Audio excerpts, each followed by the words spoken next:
তুই না মাহিকে খুঁজে পাওয়া গেছে ওই জয়রামপুর জঙ্গলে। ওর লাশ পোতা ছিল, পুলিশে উদ্ধার করেছে। তাড়াতাড়ি চল দেখে আসি। এই নিষ্পাপ মেয়েটাকে যে মেরেছে না, তাকে ফাঁসিতে ঝুলতেই হবে। কে যে মেয়েটাকে মারলো? মাহিকে একটা মেয়েটাই মেরেছে, তার সব প্রমাণ পুলিশে পেয়েছে। মাহির লাশের কাছে মেয়েদের চোটে ছাপও পেয়েছে, তার সাথে একটা পাইত্রও পেয়েছে। সরি, আমার আসতে একটু দেরি হয়ে গেল। গাড়িতে ওঠ। কোথায় যাবা? কলকাতায়। এই মুহূর্তে আমি কলকাতায় কি করে যাব? বাড়িতে তো একবার বলতে হবে। না, কাকু বলতে হবে না। দে ফোন। তুই তো ভালো করেই জান তোর লোকেরটা না এখন পুলিশের হাতে। যেভাবেই হোক একদিন না একদিন তোকে ধরে ফেলবি। তাই বলছি চেষ্টা যতদিন না থাম ততদিন তো আমার সাথে থাক। এতে তোরও সুবিধা আমারও সুবিধা। কি গো, তুই না কোনো খবর পেলে?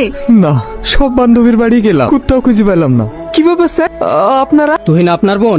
হ্যাঁ। ওকে ডাকুন। ও তো বাড়িতে নেই। কোথায় গেছে? জানি না স্যার, ওকে দুদিন ধরে খুঁজে পাওয়া যাচ্ছে না। স্যার আপনার সন্দেহটাই ঠিক। দেখুন তো এটা কার? এই পায়ের নখটা তো তুই না।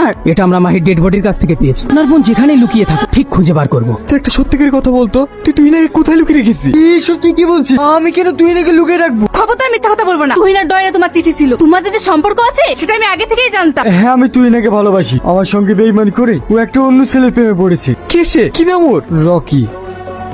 রকের কোন খোঁজ পালি? না, যেদিন থেকে তুহিনাকে পাওয়া যাচ্ছে না সেদিন থেকে ও বাড়িতে নাই। তাহলেও তুহিনাকে নিয়ে কোথায় গেছে? রকির নাম্বার পাওয়া গেছে। এই নাম্বারটা ট্র্যাক করলে না ওরা কোথায় আছে না আছে সব জানা যাবে। ঠিক আছে, তুই তাদের নাম্বার ট্র্যাক করার ব্যবস্থা কর। আমি তো তোমার কোনো ক্ষতি করিনি, তাও তুমি আমার উপর এত অত্যাচার করছো কেন? মনে করে দেখ, আজ থেকে 1 বছর আগে আমার ভাই তোকে প্রপোজ করেছিল, আর তোর প্রেমিক আমার ভাইকে সবার সামনে অপমান করেছিল। আর সেই অপমান সহ্য না করতে পেরে আমার ভাই আত্মহত্যা করেছিল। তোমার যদি প্রতিশোধ নেওয়ারই থাকে তাহলে আমাকে একবারে মেরে ফেলো। মারবো তো অবশ্যই, কিন্তু তিলে তিলে নাচবি না, ছবিগুলো পোস্ট করে দেবো। কে রে? তুই আমার মান সম্মান নিয়ে চিনি মিলি খেলিস, আমি তোকে ছাড়বো না। খবরদার ওর গায়ে হাত দেবে না। কেন এসেছো এখানে?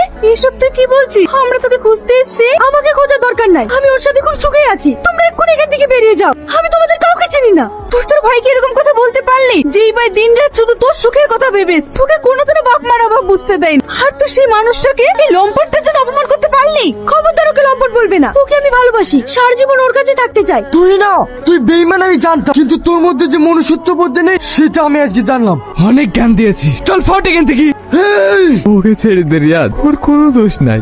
যে আপন সেই তো আমাদেরকে এক পলকে বর করে দিল। চরি আছে, এখান থেকে চ। এখানে আর থাকা যাবে না, তোর সামালপত্র গুছি নে, আমি একটু আসছি। রিয়াজ খুলে থাকতো, ওটার ভিতরে কি আছে? তোমরা একটু দূরে গিয়ে দাঁড়াও, আমি আসছি। রকি যেভাবে গেমটা সাজিছে ওই গেমটা শেষ করবো আমি। তুই না, তোমাকে কে মেরেছে?